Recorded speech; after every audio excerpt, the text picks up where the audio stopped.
परम सत्कार्यो गुरु प्यारी सात संगत जी, राधा स्वामी जी। सात संगत जी, बाबा जी को कई बार आपने कहते सुना होगा, ये जो गद्दी है ये कोई आरामदायक गद्दी नहीं होती जी, ये तो कांटों की सेज होती है। बाबा जी के कहने का मतलब है कि गुरु जब गद्दी पर बैठता है तो गुरु के कंधों पर इतनी बड़ी जिम्मेदारी आ जाती है कि जिसको शब्दों में बयान नहीं किया जा सकता जी।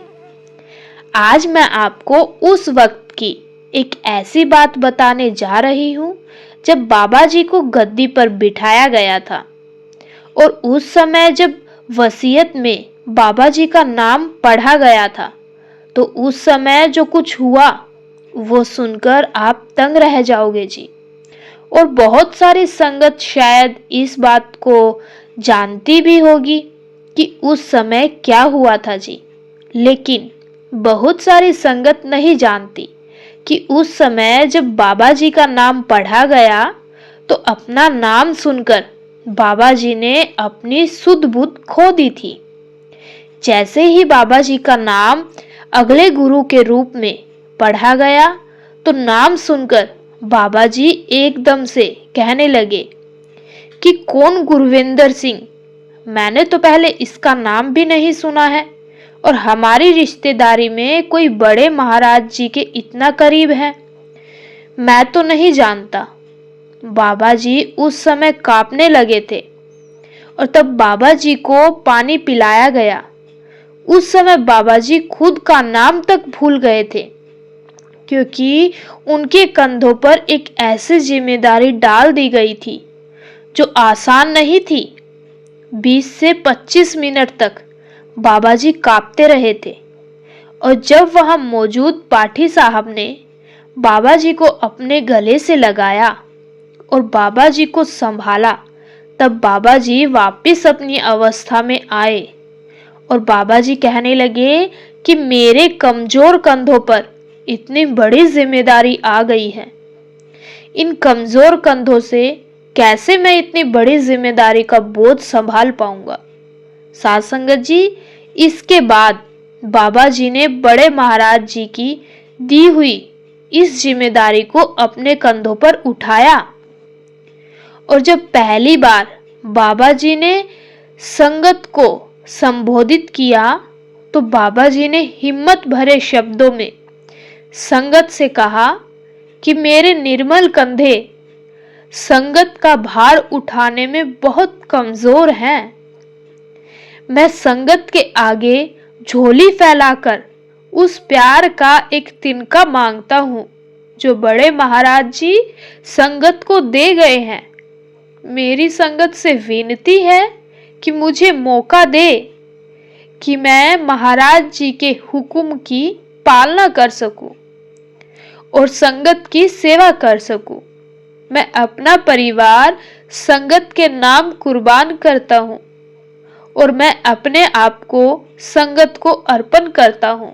साथ संगत जी, बाबा जी के इन शब्दों को सुनकर सारी संगत की आंखों में आंसू आ गए थे जी।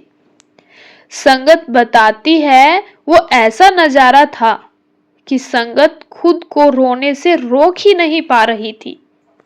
साथ संगत जी, इसीलिए बाबा जी कहते हैं ये गद्दी कांटों की सेज है, क्योंकि एक जीवन में कर्म काटकर उसको यहाँ से मुक्त करना ही कितनी बड़ी और कितना मुश्किल काम होता है।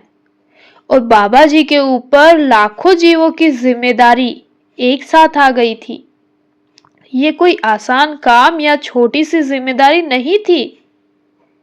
आज हमारे ऊपर अपने घर परिवार की थोड़ी सी जिम्मेदारी आ जाए तो हम सब कितनी जल्दी परेशान हो जाते हैं, और बाबा जी के ऊपर तो ऐसी जिम्मेदारी आ गई थी कि आज 34 साल से संगत देख रही है कि बाबा जी कितनी भागदौड़ करते हैं। हम सब के लिए बड़ा आसान है हर इतवार को सत्संग पर जाना, 1 घंटा बैठना और घर वापस आ जाना। लेकिन बाबा जी को तो पूरा साल ही दौड़ भाग करनी पड़ती है। देश और दुनिया का शायद ही ऐसा कोई कोना बचा होगा जहां बाबा जी सत्संग का कल्याण करने, सत्संग फरमाने नहीं जाते। बड़े महाराज जी द्वारा दी गई इतनी बड़ी जिम्मेदारी को बाबा जी निभाते आ रहे हैं। संगत बढ़ती जा रही है, लेकिन बाबा जी नहीं रुक रहे और इतनी उम्र हो जाने के बाद भी इतनी भागदौड़ कर रहे हैं। लेकिन हमारे कंधों पर सिर्फ दिन में 2.5 घंटे देने की जिम्मेदारी है और हम उसको भी नहीं निभा पाते। सवाल जवाब में संगत अक्सर बाबा जी को बोलती है कि बाबा जी भजन सिमरन भी आप ही करवा लेना। अगर भजन सिमरन सिर्फ गुरु को कह देने से हो जाता तो इससे आसान रास्ता तो कोई और हो ही नहीं सकता।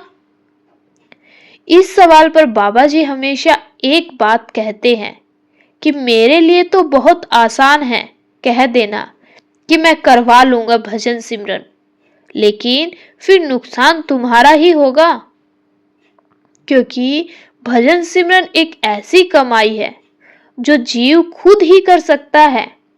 ये कमाई ना कोई हमसे ले सकता है और ना कोई हमें दे सकता है।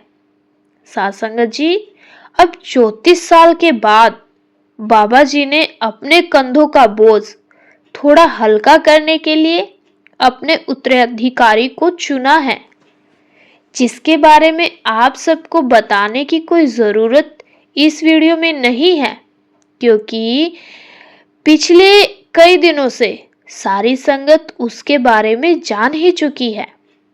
और बाबा जी के इन डिसीजन के बाद हम सब ना जाने क्या क्या गलत सोचकर बैठ गए थे, जबकि ये नियम होता है कि गुरु अपनी गद्दी का उत्तराधिकारी पहले ही फाइनल कर लेते हैं।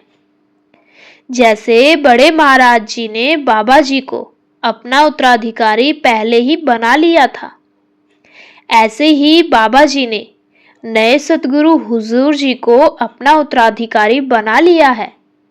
नए सतगुरु जी बाबा जी के साथ ही बैठा करते हैं और स्टेज पर अब 2 कुर्सी लगाई जाती हैं। बाबा जी ने ऐसा डिसीजन सिर्फ इसलिए लिया है क्योंकि बाबा जी अब ज्यादा भागदौड़ नहीं करेंगे। विदेशों में होने वाले सत्संग नए गुरु हुजूर जी करेंगे और नए गुरु हुजूर जी के पास नामदान देने का भी अधिकार बाबा जी ने दे दिया है। लेकिन अभी डेरे में बाबा जी ही नामदान देंगे जी। साध संगत जी, इस वीडियो को बनाने का मतलब सिर्फ इतना है कि हमें हर हाल में अपने गुरु के हुक्म को मानना चाहिए, क्योंकि गुरु जिस गद्दी पर बैठता है वहां पर बैठना आसान नहीं है। और जैसी जिम्मेदारी सतगुरु अपने उत्तराधिकारी पर डालते हैं, उसका आधा प्रतिशत भी अपनी संगत पर नहीं डालते। संगत को तो सतगुरु सिर्फ एक ही हुक्म करते हैं, वो है भजन सिमरन की सेवा। इससे ज्यादा गुरु अपनी संगत से कुछ नहीं चाहते। हमें अपने गुरु के हुक्म को जरूर मानना है। और बाबा जी का ये भी हुक्म है कि आगे वाले सतगुरु हुजूर जी को भी उतना ही स्नेह, उतना ही प्यार देना है जितना संगत बाबा जी को देती आई है, क्योंकि गुरु के जो उत्तराधिकारी होते हैं वो गुरु का ही रूप बनकर संगत के दरमियान आते हैं। साथ संगत जी, आशा करती हूँ आपको ये वीडियो अच्छा लगा होगा। लाइक शेयर करके कमेंट में राधा स्वामी जरूर लिख दीजिए जी। और संगत के अपने इस चैनल को सब्सक्राइब करके इस चैनल का एक हिस्सा जरूर बने जी। गुरु प्यारी साथ संगत जी, राधा स्वामी जी।